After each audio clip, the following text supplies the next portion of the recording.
4 ildir mən bu Creality-ləri istifadə edirəm. K1 Max-lardır bunlar və birinci nəsillərdir. K1 Max-lardan sonra çıxanlar var. K1 Max-ın ikinci nəsli, üçüncü nəsil. Onlarda problem var idi çox dərəcə. Və mən ümumiyyətlə printerlərdən çox razıyam.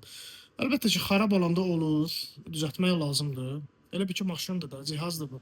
Rasxodniklər var ki, dəyişilməlidir. Vaxt-vaxtına qulluq olunmalıdır.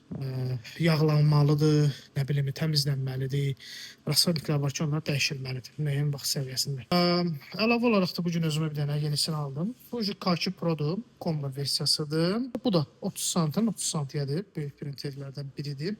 Amma kombodur. Yəni bu yeni nəsil Creality-nin yeni nəsil printerlidir. Olduqca da yaxşı, belə deyək də, qiyməti də biraz duzlu bir printerdir. Bu olaraq da Anycubic-in ümumiyyətlə məndə birinci nəsil Cobra-sı var.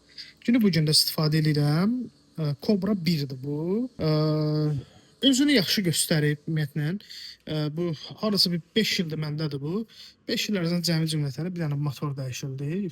Ondan sonra bir də rasxodniklər var ki, onlar dəyişilir də. Və hələ də işləyir, yaxşıdır.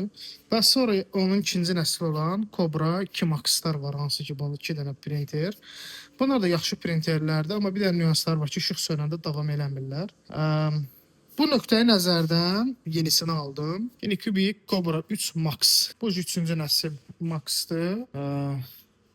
Yaxşı printerlərdir. Ümumiyyətlə forumlarda gəzdim, maraqlandım və hələ ki narazılıq eləyən azdır. Əlbəttə ki, bunlar cihazdır. Müəyyən səviyyədə problemləri də olacaq.